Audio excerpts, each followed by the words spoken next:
retrouve à l'écomusée du Véron, et on est ravis de se retrouver en ces lieux qui ont pris l'habitude de nous accueillir, on y est toujours bien reçus.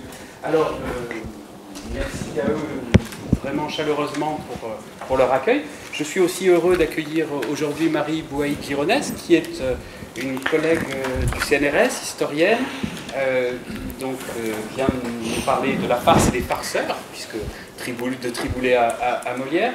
Marie Bouaï, qui est une spécialiste du théâtre comique, elle a consacré ses premiers travaux à la Basoche, a publié le premier livre en 2007, je crois, voilà, Les Clercs de la Basoche, et depuis elle n'a cessé de publier des livres sur la sottise, des recueils de sottise, des livres sur le théâtre polémique. Elle a soutenu récemment une habilitation à diriger les recherches en 2019, voilà, 2019 sur les pratiques théâtrales, et c'est donc l'une des personnes peut-être les plus à même de nous parler aujourd'hui de ce sujet qui nous rassemble pendant quelques jours, à savoir la farce à la Renaissance. Donc je suis absolument ravi de la voir ici et de l'écouter maintenant. C'est à toi. Merci. Merci beaucoup. Merci de l'invitation. Merci à Stéphane et à Mathilde. Je suis très heureuse d'être là. Je ne connais pas Chinon, donc c'est l'occasion aussi pour moi de découvrir votre région. Et voilà, donc je vais vous parler des grands joueurs de farce, de Triboulet à Molière, alors donc du 15e au 17e siècle, c'est une chronologie très large, mais enfin c'était pour entourer Rabelais, hein, c'est une sorte de grand 16e siècle dont je vais vous parler. Alors spectacle de cour autant que spectacle urbain, la farce, qui inspira tant Rabelais, est une forme théâtrale écrite le plus souvent par ses acteurs. De Triboulet, le fou du roi René d'Anjou, au XVe siècle, en passant par Pierre Gringor, l'acteur flamboyant du début du XVIe siècle, jusqu'à Tabarin et Molière, les grands joueurs de farce ont marqué d'une remarquable empreinte l'histoire du théâtre, hein, puisque les acteurs étaient aussi évidemment le plus souvent les auteurs de leurs propres pièces. Contrairement à ce que laisse croire l'historiographie traditionnelle, la farce française n'est pas une forme théâtrale populaire de village, hein, telle que cette image extrêmement connue, hein, telle que cette image le montre. Hein, c'est une image de 1542 qui provient des Pays-Bas, mais qui illustre pourtant toujours les études sur la farce française. Alors, mais la farce est en réalité, quand on regarde les archives, une forme théâtrale qui est jouée à la cour et à la ville. Le plus souvent, les deux à la fois, spectacle curial et spectacle urbain, depuis au moins le XIVe siècle. Le système qui est mis en place par Molière, qui joue à la cour et à la ville, d'abord pour le roi et puis ensuite à la ville, existe en réalité depuis la fin du Moyen-Âge, hein, cette double situation de jeu. D'ailleurs, l'acteur le plus connu du XVe siècle, c'est donc Triboulet, le fou du roi René d'Anjou, ce grand seigneur angevin qui était cousin et beau-frère de Charles VII et qui entretenait une cour artistique très importante. Son fou, c'est-à-dire évidemment son acteur principal. Le fou, c'est un acteur comme le prince des Sceaux, Mersotte, tous ces titres qu'on retrouve dans les farces, les sottis, etc. Ce sont des titres, des emplois d'acteurs. Et donc Triboulet, voilà, on n'a pas beaucoup d'images de Triboulet. On a cette pièce de monnaie qui a été, que René d'Anjou a fait frapper pour son fou, vous le voyez avec sa marotte. Et puis ça, c'est une enluminure, l'image n'est pas très bonne, mais c'est une enluminure de manuscrit où on voit Triboulet en débat avec la mort.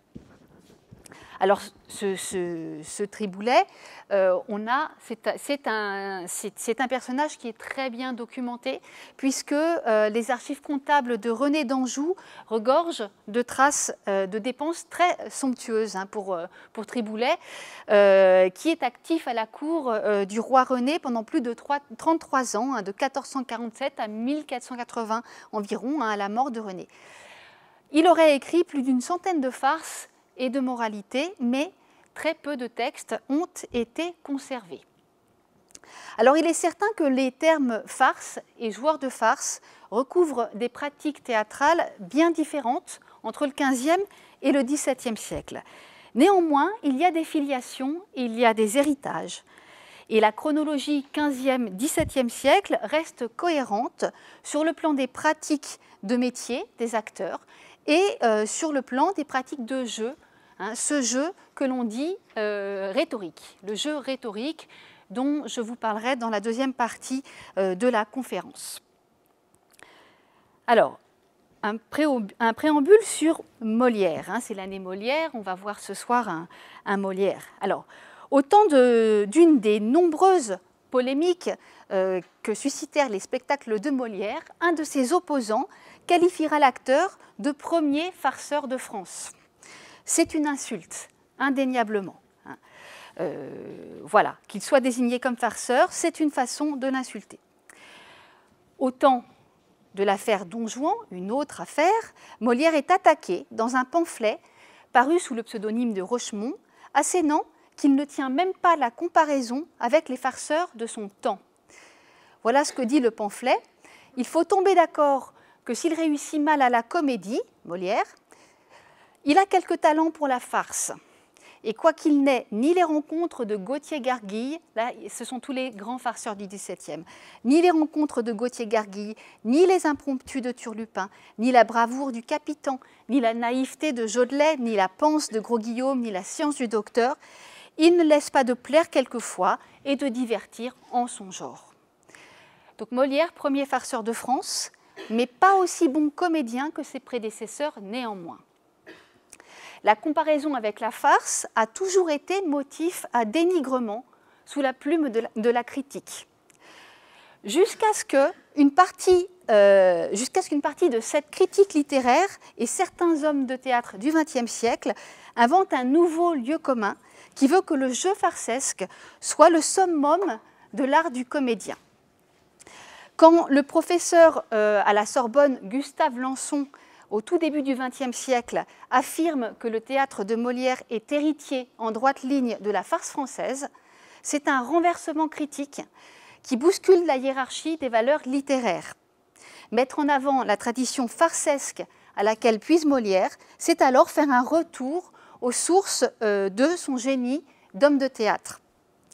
Et Jacques Copeau, au milieu du XXe siècle, l'exprime ainsi dans ses registres qu'il a consacrés à Molière. Tenez-vous à Molière pour ce qui est de la scène, c'est un comédien.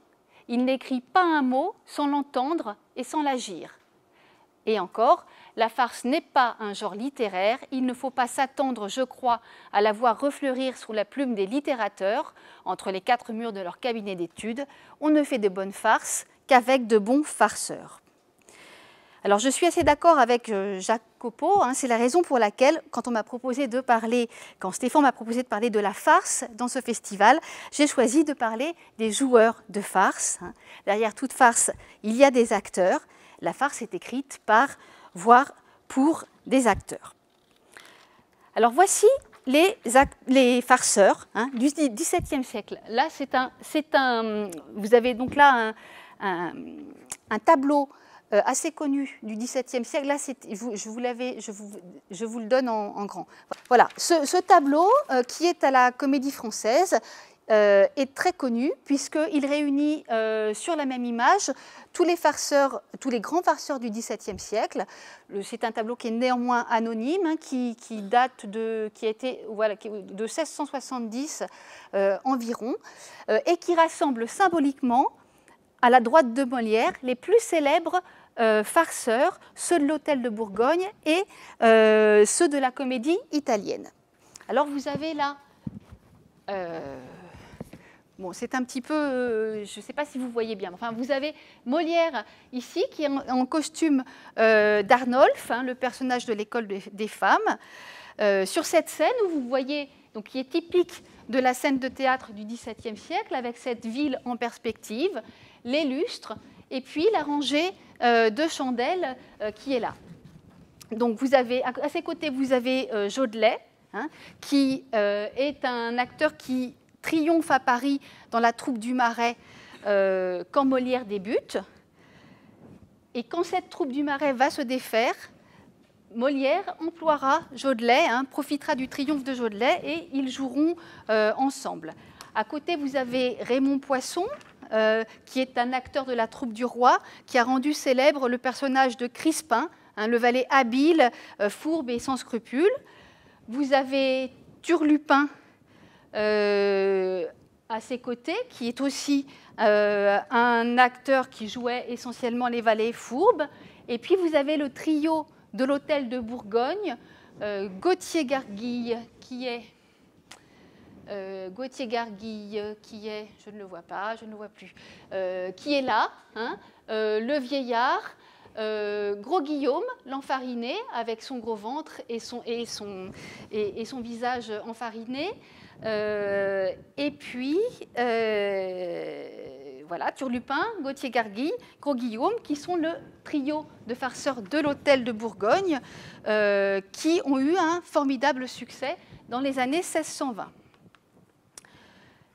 Un autre farceur qui est un tout petit, qui prendra la suite de Gauthier-Garguille, vous avez Guillaume Gorju qui est là. Et puis vous avez, alors on les voit mieux dans une estampe du 19e qui est très connue. Gros Guillaume, Gauthier-Garguille et Turlupin. Ça, c'est une estampe du 19e. Et alors, à côté d'eux, on a les Italiens. Alors, tous ces farceurs, Molière a pu les voir dans son enfance. En bourgeois parisien qu'il était, il habitait Paris, et il a pu tous les voir jouer, parce qu'ils sont donc tous plus vieux que lui, ainsi que tous les farceurs qui jouaient sur le Pont-Neuf, à la Foire Saint-Germain, etc. Et puis les Italiens qu'on voit là, donc vous avez Polichinelle, le docteur, Arlequin, qu'est-ce que je vois, Pantalone, il est où? Pantalone, voilà. Scaramouche qui est là, voilà. Donc tous sont contemporains ou prédécesseurs de Molière.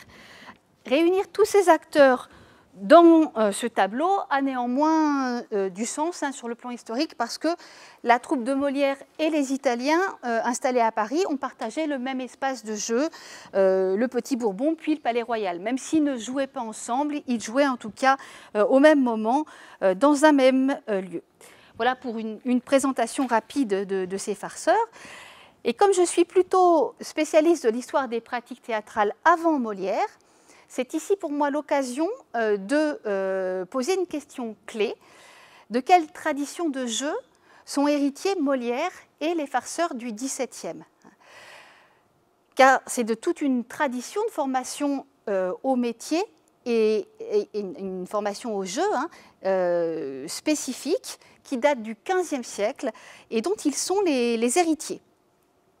Alors, quelles sont les voies de formation que Molière a pu prendre? Alors, on ne sait presque rien des jeunes années de la formation de Molière, mais on repère quand même des différents lieux possibles de transmission de la culture et des techniques théâtrales. Donc Molière a peut-être fait sa scolarité au collège de Clermont, qui est un collège fondé par les jésuites, dont on connaît l'usage du théâtre comme moyen pédagogique.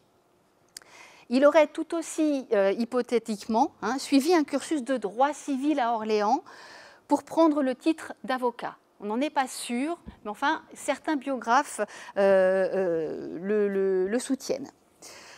Alors, sans se perdre dans ces conjectures, il reste que depuis le XVe siècle, au moins, les facultés de droit étaient des lieux de l'apprentissage de la rhétorique, pour lequel le théâtre était un moyen privilégié. Le théâtre était non seulement une pratique festive, mais aussi une pratique didactique majeure pour les étudiants, pour les juristes et pour les autres métiers de la parole en général. Donc une partie de la culture théâtrale de la fin du Moyen-Âge et de la Renaissance est en effet produite dans les milieux juridiques, en particulier dans ce qu'on appelle les basoches, dont je vais vous parler, qui transmettent donc cette culture théâtrale et ces techniques de l'art oratoire. Alors pour vous parler des basoches et pour rester sur un grand acteur qui est lui aussi héritier de la basoche, mais qui est plus proche de Rabelais, je vais prendre l'exemple de Pierre Gringor. Pierre Gringor est l'un des seuls hommes de théâtre du début du XVIe siècle dont le nom n'est pas totalement méconnu aujourd'hui. Cette postérité est due à des circonstances extérieures à son œuvre. C'est Victor Hugo qui l'a rendu légendaire en faisant de Gringor, Gringoire, un des personnages secondaires mais notables de Notre-Dame de Paris. Alors Pierre Gringor est un auteur. Alors Notre-Dame de Paris, ça se passe sous Louis XI. Pierre Gringor, en réalité, a fait sa carrière sous Louis XII. Victor Hugo faisait quelques anachronismes sans aucun problème, ce qui n'enlève évidemment rien à la beauté de ses romans. Alors, auteur prolixe, Pierre Gringor a énormément écrit, acteur comique flamboyant, très connu, chef de troupe réputé, éditeur de ses propres textes, maniant les stratégies éditoriales d'une façon magistrale.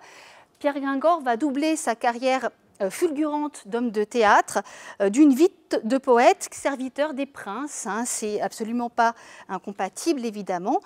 C'est même la règle. Toutes les stars théâtrales du XVe au XVIIe siècle ont été pensionnées par les princes. Voilà. Et donc il est entouré des plus célèbres farceurs parisiens du début du XVIe siècle. Ses compagnons, Maître Mitou, Jean Serre, dont j'avais promis de faire des recherches sur Jean Serre, mais on ne sait pas grand-chose, si ce n'est qu'il était compagnon de Pierre Gringor, Jean Lépine du Pontalet, Jacques le Basochien, Maître Cruche, etc. Donc on a dans les archives les noms de ces acteurs. On sait qu'ils étaient réputés. Ils prêtent aussi leur nom à des personnages de pièces de théâtre. La plupart des œuvres de Pierre Gringor sont politiques.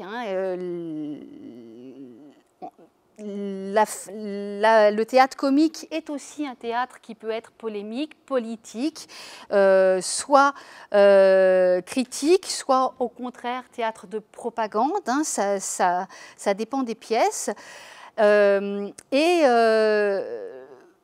Pierre Gringor en particulier manie vraiment une plume très très politique, ce qui lui a valu de la part de la critique moderne le qualificatif de Machiavel français.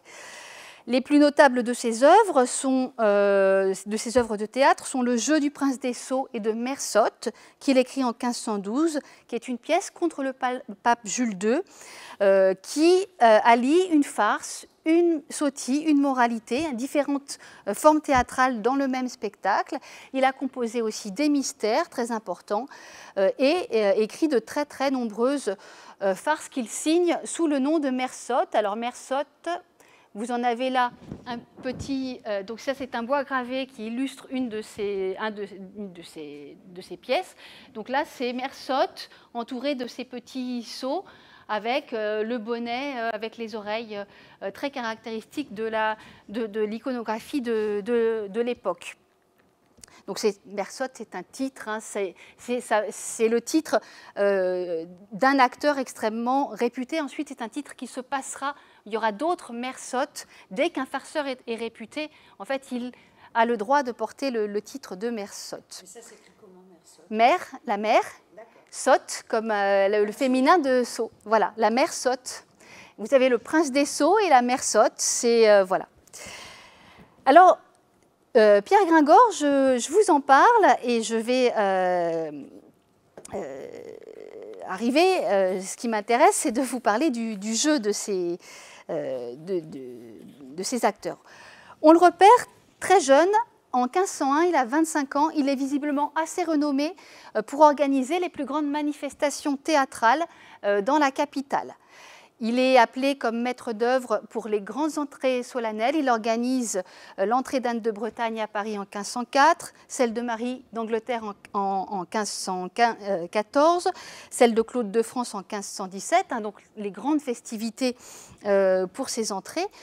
Louis XII fera rapidement appel à ses services, très jeune, et puis ensuite il partira au service du duc de Lorraine. Mais enfin, en tout cas, il fait une carrière à Paris très jeune. Alors, je me suis demandé comment il avait pu, qu'est-ce qui avait fait qu'il avait pu comme ça être starifié si vite et quelle pouvait être sa formation. Alors, ce qu'on sait de Pierre Gringor, en reconstituant son histoire personnelle, c'est qu'il est né dans une famille de juristes normands. Alors, je me suis demandé si on avait là une clé pour comprendre pourquoi et comment Pierre Gringor s'est imposé si jeune comme l'homme de théâtre le plus réputé à Paris au début du XVIe siècle. Donc, on connaît les liens très serrés entre le milieu de la justice et le milieu du théâtre au XVe siècle. C'est là où je vais vous parler des basoches. À Paris, comme à Rouen, la basoche, c'est la communauté de métiers des clercs de justice du Parlement, qui produit, qui écrit, qui joue une partie importante du théâtre comique et politique, les farces, les sottis, les moralités. Alors la basoche du Parlement de Paris, elle se constitue probablement au début du XIVe siècle, lors de l'organisation du Parlement, et au moment où les clercs d'avocats et les clercs de procureurs, suffisamment nombreux, ont besoin d'une organisation professionnelle, ont besoin d'une forme de... Alors, ce n'est pas une corporation, ça ressemble à ça, ça ressemble à un métier, mais simplement, vous avez le métier des procureurs, le métier des avocats, et les clercs, eux, se constituent en communauté qu'on appelle la basoche. Ils s'associent et ils vont défendre, bien sûr, le métier de clerc, mais ils vont aussi organiser une forme d'apprentissage. Avant d'être avocat, le plus souvent, on peut être clerc d'avocat ou clerc de procureur. Donc, les basoches vont défendre les intérêts professionnels de leurs membres et organiser une forme d'apprentissage. Et on a des nombreux témoignages de ces apprentissages qui passent par le théâtre, soit des procès fictifs plus ou moins théâtralisés, des concours d'éloquence, des causes grasses plaidées pendant le carnaval. Alors, une cause grasse, c'est une cause parodique, avec le plus souvent de nombreuses équivoques sexuelles, mais qui peuvent se plaider directement au Parlement. C'est carnaval et on peut tout à fait plaider une cause parodique complètement délirante avec multiples sens. Voilà. Donc, on a, si vous voulez, on a les farces qui sont jouées par les jeunes basochiens et on a par ailleurs ces exercices d'éloquence qui sont plaidés, plaidés ou qui sont des formes d'apprentissage. C'est des lieux, les basoches apparaissent donc comme des lieux de transmission des savoir-faire techniques, des métiers de l'éloquence, de la rhétorique, de la parole, dans lesquels les clercs pouvaient acquérir le savoir-faire et l'expérience nécessaires à la poursuite de leur carrière. À la même période en Angleterre, les liens entre pratiques judiciaires et les pratiques théâtrales sont encore plus nettement lisibles. Dans les Inns of Court, école de droit anglaise, les apprentis juristes mettent en scène des causes fictives pour s'exercer et les jouent comme du théâtre. Et la filiation entre ces fictions juridiques théâtralisées et le théâtre élisabétain a été soulignée très nettement par les historiens de l'Angleterre. Voilà, donc c'est bien comme un prolongement du rôle didactique de la basoche qu'il faut regarder la production théâtrale de ce milieu. La basoche transmet de génération en génération de juristes et du coup de génération en génération d'auteurs et d'acteurs formés dans le milieu judiciaire un patrimoine culturel commun au monde de la justice et au monde du théâtre. C'est de ce patrimoine dont est héritier Pierre Gringor, et s'il n'a sans doute pas lui-même été clerc de justice, c'est sans aucun doute l'héritage juridique familial, puisque ses parents étaient juristes, fait de savoir-faire, de code et de réseau qui lui ont apporté la compétence d'homme de théâtre qu'il a si fort exprimée. La familiarisation précoce de Gringor avec les savoir-faire rhétoriques lui a permis sans doute de s'approprier les techniques de l'art oratoire et de les réactiver dans sa technique d'acteur et de compositeur de pièces, voilà, pour innover ensuite, bien sûr. Alors, je vais vous parler quelques minutes de la rhétorique, puisque c'est quand même assez central pour le théâtre de cette période. Alors, si les traités d'axio oratoire, d'art oratoire apparaissent seulement au XVIe siècle, on sait que dès le XIVe siècle, en France comme en Italie, la rhétorique cicéronienne s'impose comme référence absolue, que ce soit chez les écrivains ou chez les juristes. L'orateur idéal est cicéronien. Alors, je vais vous dire en quelques mots ce que c'est que la rhétorique selon Cicéron. J'ai fait un schéma très rapide. Alors, la rhétorique a 5 parties. L'inventio, la première, c'est le choix de la matière ou du discours. Donc, il faut maîtriser les 5 partie de la rhétorique pour maîtriser l'art du discours. La disposition, l'organisation du discours, l'élocutio, le choix des mots et du style, l'actio, la mise en voix et la mise en geste, et puis la memoria, l'apprentissage. Donc, le savoir-faire rhétorique est non seulement fait de la connaissance technique de l'art de l'éloquence, utile pour inventer et écrire le discours, ce sont les 3 premières parties de la rhétorique, mais aussi de la maîtrise physique et cérébrale de l'action. Voix, geste et mémoire, ce sont les 2 dernières parties de la rhétorique. Alors ça infuse absolument toute la culture juridique à partir du XIVe siècle. Juridique et aussi, alors évidemment, les métiers de la parole, c'est le barreau, enfin l'avocat, c'est le professeur d'université, c'est le prédicateur, c'est l'acteur, éventuellement c'est le négociateur, c'est le diplomate, c'est l'orateur, c'est le tribun italien, etc. C'est l'orateur au sens large. Donc l'importance du contrôle de la voix, des gestes et de la mémoire pour l'orateur, qu'il soit tribun politique, avocat, prêcheur, acteur, est fondamentale.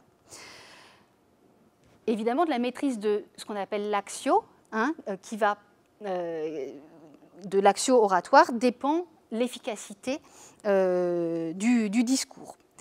Donc, vous voyez, ce que je voulais vous dire, c'est que c'est dans les 2 sens. L'acteur va s'approprier les techniques de la rhétorique, les techniques de l'axio oratoire, et l'avocat s'appuie sur la pratique théâtrale pour se former à la performance orale. Donc, c'est vraiment dans les 2 sens que les milieux et les savoir-faire se transmettent.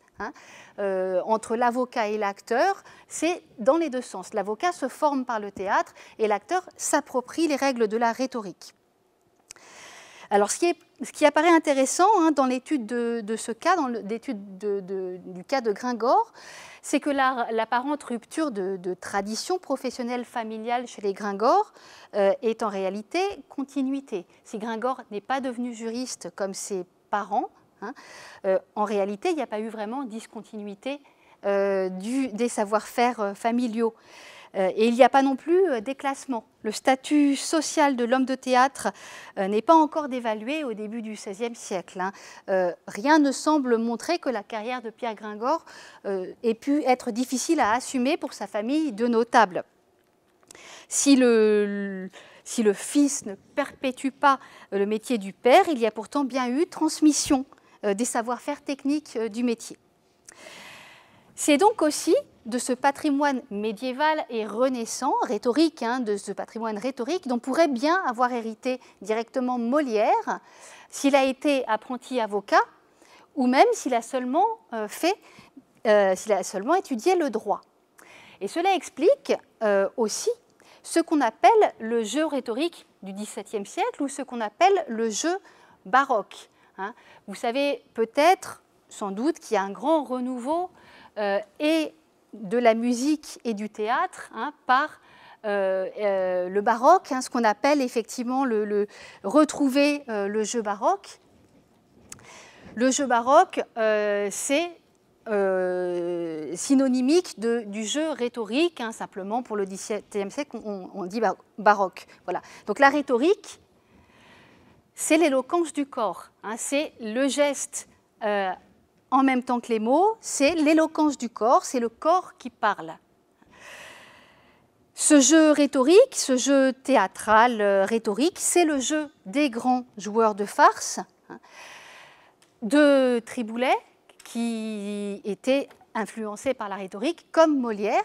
Donc on a là une cohérence de jeu, d'acteurs qui sont formés fondamentalement à la question de la rhétorique et donc à cette éloquence du corps, ce corps qui parle.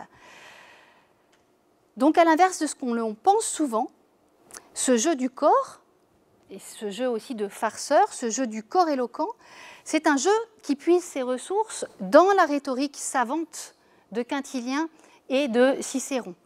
C'est vraiment un travail du corps qui est inspiré par cette rhétorique savante. Et s'il me reste quelques minutes, ce que je voudrais vous montrer, c'est ce que c'est que ce jeu rhétorique. Il me reste quelques minutes. Oui, voilà. Alors, donc, je vous ai parlé de ce renouveau du théâtre du XVIIe siècle. Aujourd'hui, donc, il y a des recréations de ce jeu rhétorique. Et vous avez sans doute entendu parler, si vous aimez un petit peu le théâtre, vous avez peut-être entendu parler du travail de Benjamin Lazare, qui est donc un grand metteur en scène qui s'appuie sur le jeu rhétorique ou le jeu baroque. Je vais vous montrer un petit extrait du Bourgeois gentilhomme. Alors, ce n'est pas une farce, c'est une comédie-ballet, mais c'est la scène de l'orthographe, qui est la scène farcesque par excellence. Voilà. Et où vous allez voir qu'ils essayent de retrouver... Alors là, le corps qui parle, vous allez le voir, Benjamin Lazare, comment il construit son corps et comment sa gestuelle est extrêmement importante dans son jeu. Donc vous allez voir le jeu de la gestuelle, en particulier le jeu des mains, la rhétorique est quand même, le mouvement des mains est très important dans la rhétorique. Et puis il travaille aussi en prononciation restituée, donc vous allez entendre la prononciation des finales, le roulement des R, le fameux ouais pour wa, etc. Mais ce que je voulais vous montrer, c'est, vous allez voir, comment il construit son corps avant, voilà, par rapport à un jeu plus contemporain. Alors attendez. Alors donc c'est, si vous les reconnaissez, Olivier Martin-Salvant et Benjamin, voilà, Olivier Martin-Salvant qui est tout jeune, c'était il y a 18 ans, et Benjamin Lazare. Par une exacte connaissance de la nature des lettres et de la différente manière de les prononcer toutes. Et là-dessus, j'ai à vous dire que les lettres sont divisées en voyelles, et ainsi dites voyelles parce qu'elles expriment les voix, et en consonnes, et ainsi appelées consonnes parce qu'elles sonnent avec les voyelles et ne font que marquer les diverses articulations des voix.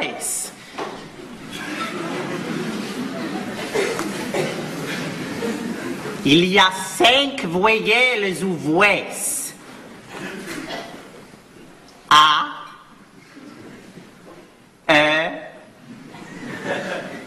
I, O, U. J'entends tout cela. La voix A se forme en ouvrant fort la bouche.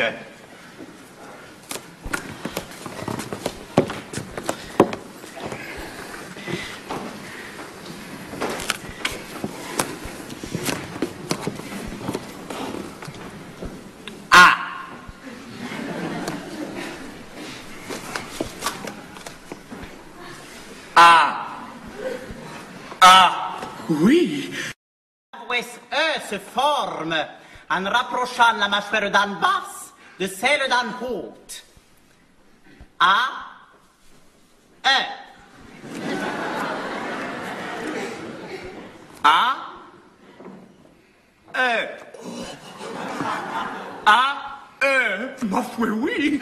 Oh, que cela est beau. Et la voici, en rapprochant encore davantage les mâchoires l'une de l'autre et écartant les deux coins de la bouche vers les oreilles. A, E, I. A, E, I. I. I. I. Cela est vrai.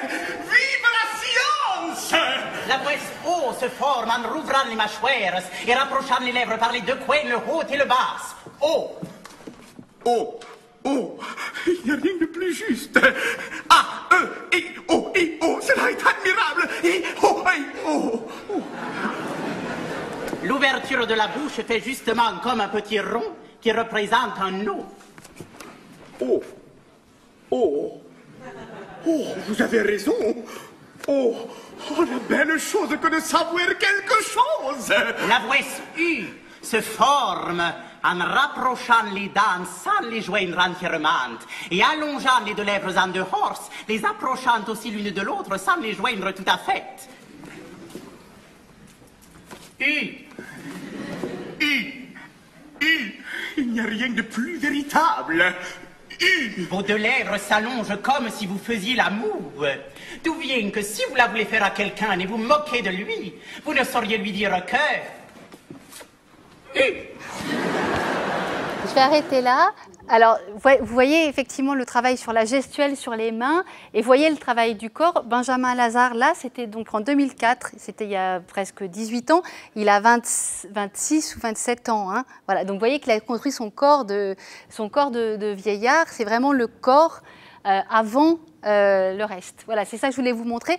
Donc là, en fait, vous avez toute une partie, vous avez beaucoup de metteurs en scène qui travaillent sur le répertoire du XVIIe qui essayent de retrouver ce qu'ils appellent le jeu baroque, qui est donc ce jeu rhétorique dont j'ai essayé de vous montrer en fait qu'il naît au XVe siècle, au moment où on a vraiment des liens positifs entre justice et théâtre autour de cette question de la rhétorique. Et donc voilà, c'est vraiment ce type de jeu-là qui portait le travail des farceurs de cette époque. Voilà, je vous remercie.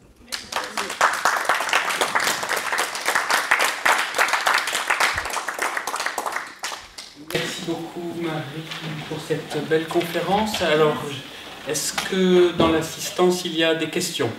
Oui, moi j'aurais souhaité, s'il est possible, avoir une définition rapide de la farce. Ah.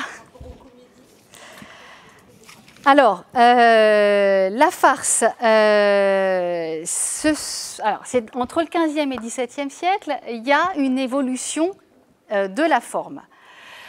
Ce qu'on appelle la farce au XVe siècle, c'est aussi d'ailleurs toujours au XVIIe, ce sont des textes qui sont en général assez courts.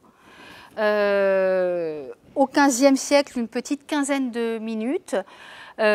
Qui sont des textes qui sont essentiellement destinés à faire rire, qui ne sont pas forcément exempts de satire, de critique, de politique, de polémique, et voilà, qui sont des textes courts, avec une intrigue ramenée en général à quelque chose de simple.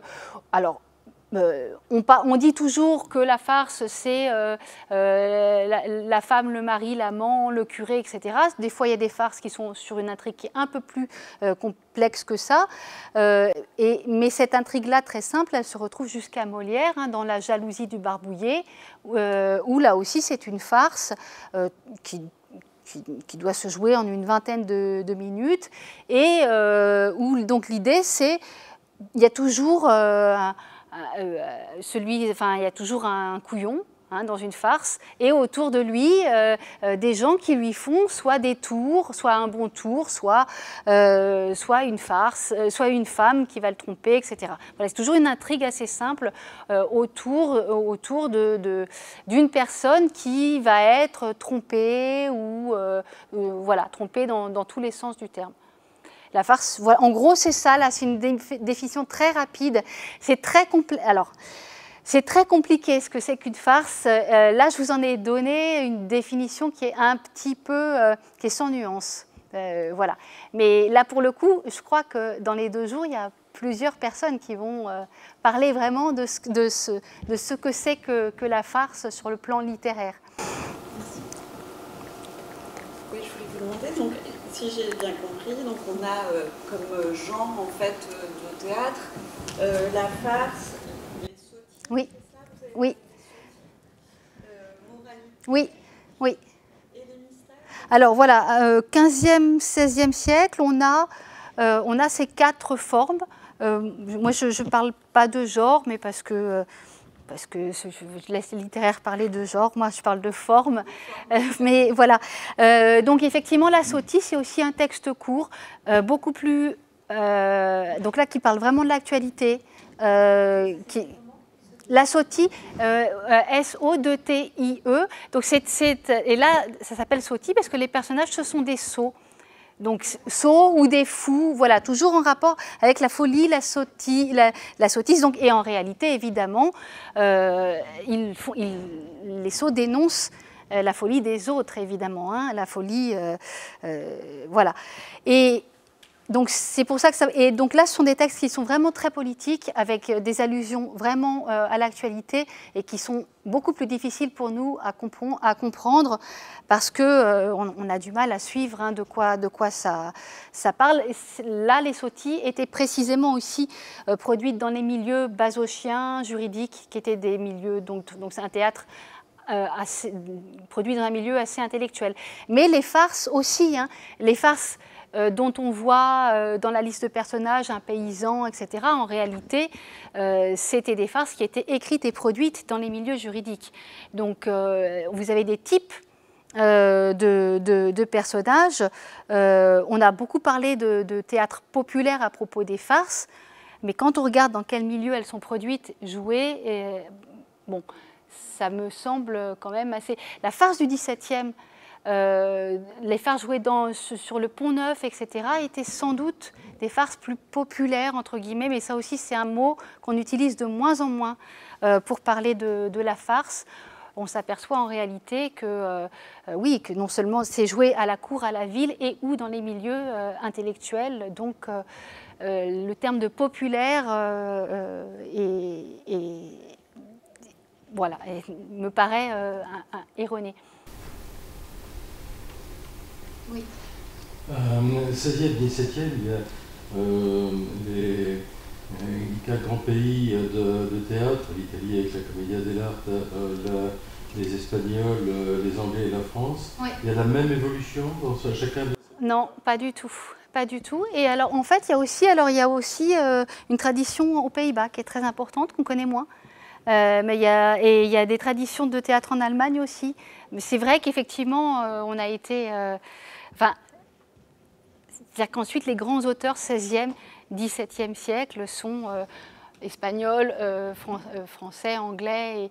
Mais il y a des traditions partout en Europe. Et excusez-moi, votre question, c'était... Ah oui, non, pas du tout pareil. Pas du tout, absolument pas. Par rapport à la farce, il y a la proximité au moins avec Molière, la Commedia dell'arte. Voilà, parce que Molière va être tout. Là, je vous ai parlé bien sûr de l'héritage français, mais il est tout aussi inspiré par la Commedia dell'arte, puisque les acteurs italiens sont à Paris depuis le début du XVIe et ensuite, à partir de la fin du XVIe, ils sont là tout le temps, on les voit, voilà. Donc il a une double inspiration, farce française et Commedia dell'arte. Ce n'est pas du tout les mêmes formes de théâtre. Ce qui est intéressant, c'est qu'au XVe siècle, c'est en France qu'il y a le plus de... C'est en Espagne, en Italie et En Angleterre, c'est plus tardif. C'est vraiment au XVIe siècle qu'on voit des grandes formes se développer. En France, dès le XVe siècle, on a des formes monumentales et très intéressantes. Et surtout, le théâtre français des XVe et XVIe siècles, c'est encore aujourd'hui, malgré la perte de manuscrits, c'est des centaines de pièces. Je crois qu'on en a compté presque 600. Entre les mystères, les moralités, les sottis, les farces, depuis le milieu du XVe siècle, c'est 600 pièces conservées. En Angleterre, ils en ont, pour le XVe, ils ont 10 textes conservés. Nous, on en a des centaines et des centaines. Donc il y a une tradition très importante dès la fin du Moyen-Âge qui s'explique par la position dominante de la langue française en Europe aussi. Voilà. Mais donc il y a quand même un développement du théâtre très tôt en France, plus tôt que dans la plupart des autres pays européens. S'il vous plaît, tous les rôles étaient tenus par des hommes? Alors, ça dépend des milieux. Là, je vous ai parlé effectivement d'un milieu basochien, juridique, et étudiant, etc. Là, il n'y avait que des hommes, donc c'est un théâtre qui est joué par des hommes et les rôles de femmes sont joués par des hommes. Mais on voit aussi des compagnies d'acteurs qui circulent dès la fin du XVe siècle, et là, il y a des femmes dans le théâtre professionnel, enfin, oui, dit professionnel, en tout cas classiquement en compagnie. Et puis, les mystères qui sont joués par les notables des villes, en action de grâce, etc. Là, on a certains mystères qui sont joués que par des hommes et d'autres, des mystères qui sont joués par des hommes et des femmes. Donc il n'y a pas d'interdit sur le jeu des femmes. On a du mal à comprendre quelles sont les logiques, pourquoi dans certains cas, certaines femmes ne montent pas sur scène, mais en tout cas, il n'y a pas d'interdit. Voilà. Mais là, ce dont je vous parle, c'est quand même un milieu très masculin.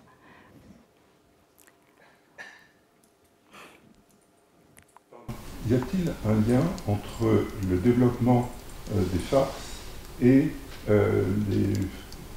disons, les marchés, les foires, les franches foires, etc. Parce qu'il y a une cohérence, notamment, je pense aux universités, vous parliez des pays étrangers, qui a une habitude effectivement de monstration. On retrouve effectivement souvent au XVe siècle les grandes, effectivement la foire de Dijon. Au début, on a un mystère, une farce, effectivement, bien sûr. Oui, il y a un lien. Ce qui est intéressant, c'est que le théâtre se joue dans de multiples occasions, soit commerciales, soit religieuses, soit festives, soit curiales, etc. Mais oui, on retrouve des traces de spectacles joués pour l'ouverture des grandes foires. Et c'est très curieux, pardon, c'est très curieux, ce passage finalement de la farce, qui est issue à la fois du barreau et du bâton, du bâton. Donc l'histoire de bâtonnier finalement. Oui. Et finalement, ce qui se retourne contre le barreau, Molière se moque des juristes, et Beaumarchais s'inspirant de Molière, etc. Donc il y a un retournement de bâton, si on peut dire, qui se retrouve, qui se perpétue au XIXe siècle et encore au XXe siècle. Mais ma question c'était comment il y a eu ce départ entre la représentation du spectacle et, disons, les notables, les juristes et les religieux. Parce que le mystère, je crois que c'est quand même très religieux. Oui, et là où on fait un mystère, on ne peut pas faire une farce. Ah si, eh ben si, on a des farces à l'intérieur des mystères. Donc en fait, il n'y a pas... Enfin, avant... Oui. Alors, eh ben, c'est pas enfin, avant la réforme et la contre-réforme, on a une condamnation canonique de l'histrion, etc., qui perdure. Mais en réalité, les mystères étaient parfois organisés par l'Église même.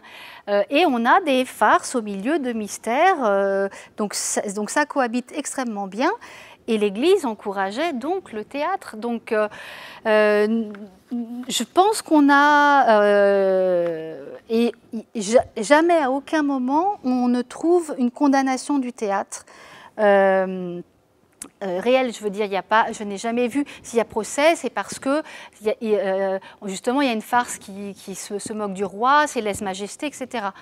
Pour des raisons politiques, il peut y avoir, mais jamais je n'ai vu, en fait, avant les guerres de religion, en gros, l'Église ne condamne pas le théâtre. Quand on est clerc, en principe, on ne peut pas jouer de farce. Ça, oui, quand on est prêtre. Mais sinon, on a des farces au milieu de mystères, ça cohabite très bien.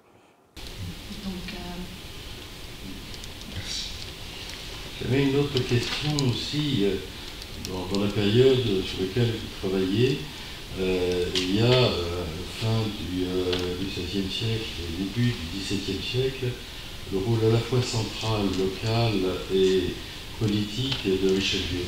Oui. Dans l'amour du théâtre, son combat avec Corneille et tout. Comment ça s'inscrit sur justement l'écriture? Parce que c'est un poète frustré qui se cache derrière les auteurs.